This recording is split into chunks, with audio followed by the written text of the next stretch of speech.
Pada ayat ke-20 dikatakan dari ayat yang kita bacakan, Allah memutuskan dengan kebenaran.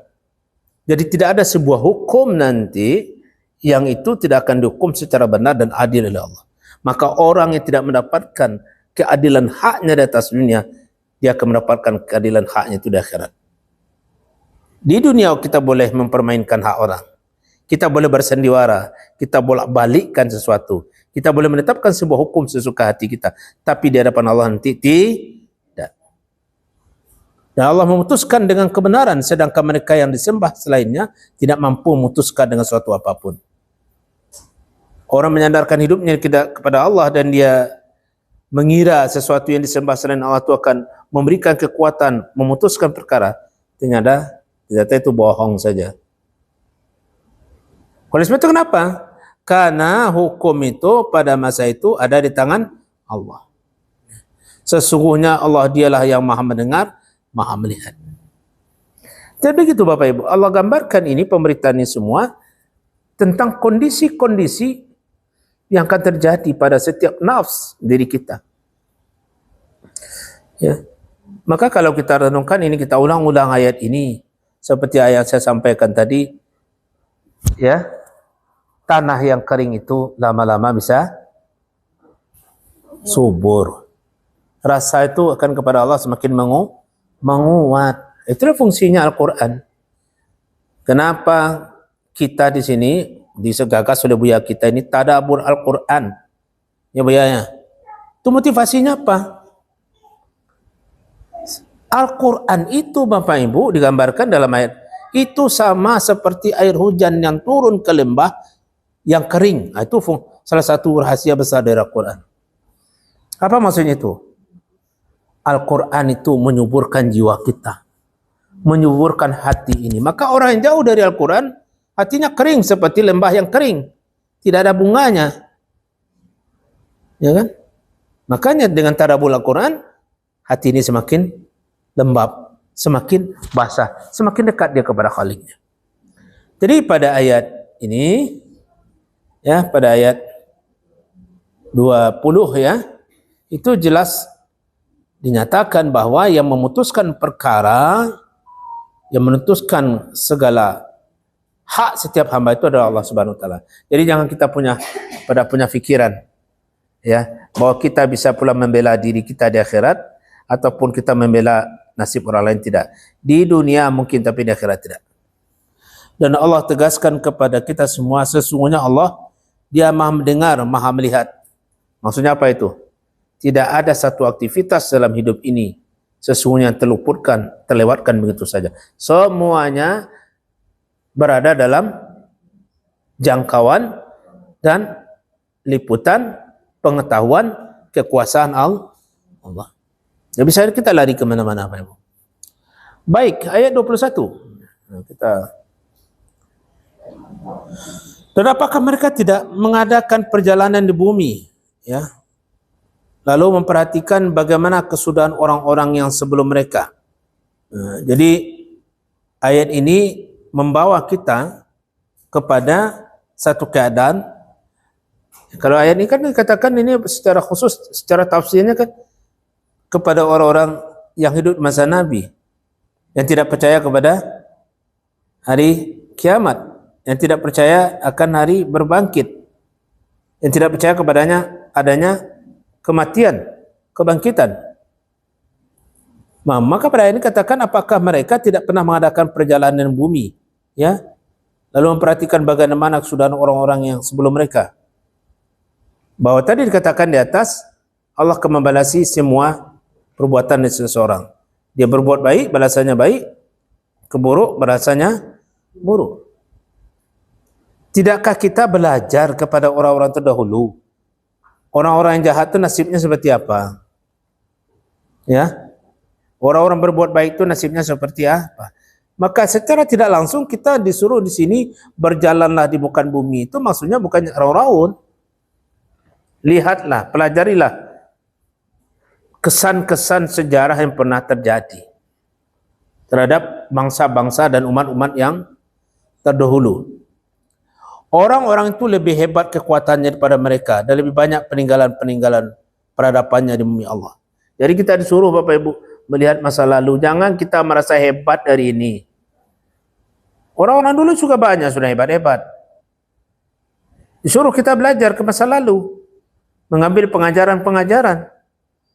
Ya kan? Kalau sekarang kan tidak begitu. Kita menganggap kita saja yang hebat. Sehingga sesuatu masa lalu itu kita remehkan, kita rendahkan, bahkan kita katakan ini orang saya suka ini, mana tahu. Tidak. Orang-orang dulu juga punya ilmu yang hebat-hebat. Makanya suruh berjalan di permukaan bumi ini, lihatlah ya sesuatu, dan termasuk ini suruh kita lihat itu adalah tentang orang-orang yang menerima azab dari Allah terhadap dosa-dosa mereka. Bacalah sejarah. Umat-umat terdahulu yang durhaka kepada Allah, yang banyak azabnya, yang banyak dosanya mendapat azabnya. Baca itu. Jadi tidak langsung Bapak Ibu, kita disuruh membuka lembaran sejarah. Maka di dalam Al-Quran itu banyak diberitakan kaum-kaum terdahulu yang mengalami nasib yang tidak baik karena perbuatan mereka. Ya, tapi ada juga digambarkan umat-umat terdahulu yang mendapatkan nasib yang sebaliknya dari perbuatan mereka itu. Maka dalam Al-Quran itu ada diberitakan kaum-kaum yang mendapat azab dari Allah. Contoh siapa itu? Kaum yang dihadapi oleh kaum Samud dan kaum Ad. Kaum Ad itu umat Nabi? Bukan. Kenapa itu Bapak Ibu? Nanti bacalah surah Al-Haqqah ya. Kaum Hud, Samud, kaum Nabi Soleh.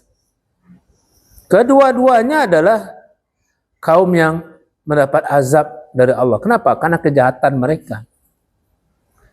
Kalau kaum Ad itu di masanya Bapak Ibu adalah kaum yang maju. Nah, kalau kita lihat mereka memiliki kemampuan mengolah tanah, perkebunan, pertanian. Ya, mereka itu adalah kaum yang mampu dinding-dinding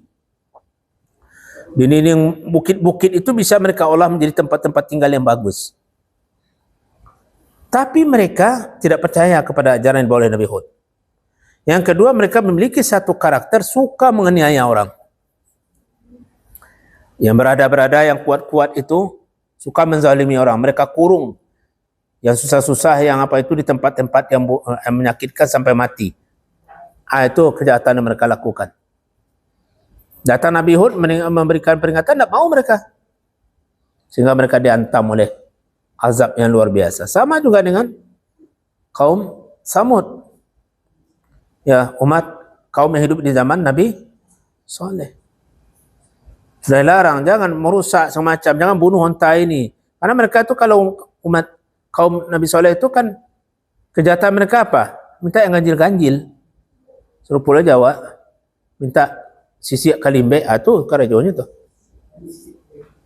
Ya, tahu minta sisiak kalimbe. Sama bahasa kitanya, kita minta supaya lele itu ada sisiknya. Itu bahasa kita. Minta sisik ke lele. Kalau kita sisik kalimbe dalam bahasa Minang. Yang aneh-aneh dia minta. Tidak percaya dia kepada Allah, dia menguji. Kalau Allah itu Maha Kuasa, Maha Besar, Maha Kuat, coba kasih ini. Ya kan? Sama bahasa kitanya minta tanduk ke kuda. Kuda itu ada tanduknya. Tapi umat Nabi Soleh itu yang dimintanya. Kaum yang hidup zaman Soleh minta itu. Sehingga apa yang dimintanya? Kami baru percaya kepada engkau Soleh, engkau itu adalah utusan Allah, Allah itu ada. Coba keluarkan unta dari batu. Minta unta keluar dari batu. Ya kan? Bayangkan itu. Tapi apa? Allah membuktikan. Itu yang kemudian disebut sesuatu yang melemahkan. Allah buktikan keluar unta dari batu. Nah, situ diingatkan, jangan ganggu unta ini. Kalau unta ini minum, giliran minum, jangan kalian ganggu. Nanti kalau kalian akan minum, dia akan pergi. Tapi jangan dibunuh, jangan diganggu. Nanti datang azab. Tidak peduli mereka. Diujinya kemakuasaan Allah. Azab. Sama juga dengan apa yang terjadi pada sejarah terjadi pada umat kaum Madian. Kaum Madian di mana Nabi Syuaib tinggal di situ. Apa dosa mereka dan apa azab mereka terima? Dosa mereka, kaum yang hidup di zaman Nabi Syuaib itu adalah curang dalam perdagangan, lihai dalam bermain timbangan. Semakin curang orang, semakin naik ratingnya. Wah, bayangkan tu Bapak Ibu. Bara orang kanai sehari kok segiko, wah banyak mah, mungkin awak paling banyak ya. Tu semakin tinggi ratingnya tu. Maka dia bisa memainkan timbangan. Bagaimana caranya? Tertipu orang. Didatanglah Nabi Syuaib mengatakan, jangan kalian curang ini. Kalau nak kami memandang-mandang kalian keluar ke engkau, Syuaib sudah kami usir kalian dari sini. Engkau di sini. Tapi apa terjadinya? Karena sudah berlaluan mereka itu dan curangnya dalam timbangan, maka negeri mereka itu dihantam dengan gempa paksa. Hati-hati so, Ibu. Banyak curang tiba gempa gadang kawat. Begitu dia ya. Jadi kita disuruh berjalan di permukaan bumi. Maksudnya berjalan itu bukan traveling. Wah, cuy mana ada awak memang chandra. Kan? Chandra itu apa Ibu? Itu bukan maksud ayat itu bukan begitu ya. Cuy mana ada ayat kamu Ustaz. Itu memang tiap minggu bukan itu. Berjalanlah, berselancarlah dengan sejarah umat-umat terdahulu. Kalau begitu kita mesti merujuk sejarah. Kita mesti membaca sejarah-sejarah umat terdahulu sebagai apa? Iktibar dan pengajaran untuk diri kita semua. Ya, pelajaran untuk kita semua. Jadi dengan demikian, Bapak Ibu Meradir, ya, dari ayat kita baca dari 17 sampai 21 ini tergambar ya beberapa hal ya yang bisa kita simpulkan tentang satu keadaan yang akan kita alami nanti, suatu yang pasti. Kiamat itu sesuatu yang pasti Bapak Ibu. Dan kita akan melewati fase itu. Setuju tidak setuju? Tak perlu pula kita rapat untuk setuju. Suatu saat kita pas akan didatang oleh itu. Gimana Bapak Ibu? Setuju tu? Tak perlu pula kita rapat untuk mensetujuinya. Sudah saya sampaikan tadi. Nerimo kita pasti. Sudah dibayangkan Allah begini nasibmu, nasibmu, nasibmu. Maka apa tugas kita lagi? Memperbaiki diri. Ya, menambah yang kurang, menambah yang kurang juga. Kalau apa yang bolong-bolong kita tambah, yang kurang kita tambah. Yang berlebih banyak buruknya buang, yang kurang baiknya tambah baiknya. Kenapa? Sebelum datang masa ini, kalau sudah datang masa itu, kalau sudah diputar lagu yang membuat mata kita berlinang, anda ada lagi. Apa lagunya itu? Bila Israel datang memanggil. Apa lanjutannya Bu? Coba Bu.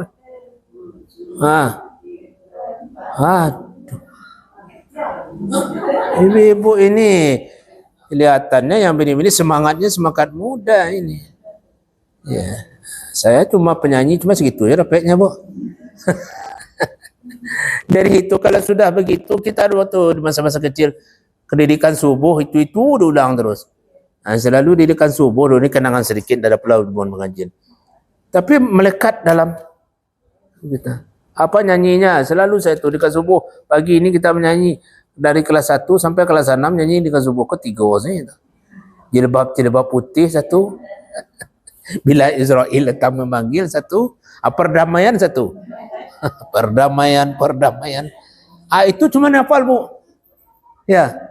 Itu 2 pantun. Pantun itu juga diulang terus. Apa itu? Pertama pantun asam kandis asam gelugur, ketiga asam siriang-riang. Menangis mayat di dalam kubur, teringat badan tidak semayang. Hafal oleh Bu itu. Berarti umur Ibu sudah di atas 60 semua itu. Saya cuma menguji berapa sampai di mana umur ibu-ibu ini. Jadi saya gampang saja itu menguji umur ibu-ibu ini berapa. Tidak perlu ibu-ibu sampaikan. Saya tanya ibu-ibu sekarang. Ibu-ibu tahu beda FIFA? Beda FIFA? One for all, beli satu rumah makanya. Tahu ibu-ibu itu? Udah 65 umur ibu itu. Jadi ternyata kita ini adalah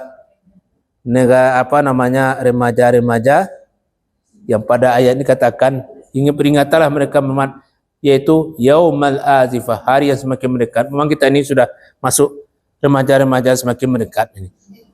Tapi jangan patah semangat. kita tetap semangat. Ketika Allah mengingatkan kepada kita, kita bangkit, kita perbaiki hidup ini. Ya, kita renov, jangan rumah saja yang renov diri. Rumah yang perlu kita renov sama sekali adalah rumah jiwa kita. Ya kan? Kalau rumah biasa ini kita renov, nanti kita berpulang berebut yang tinggal. Ya kan? Rumah jiwa kita.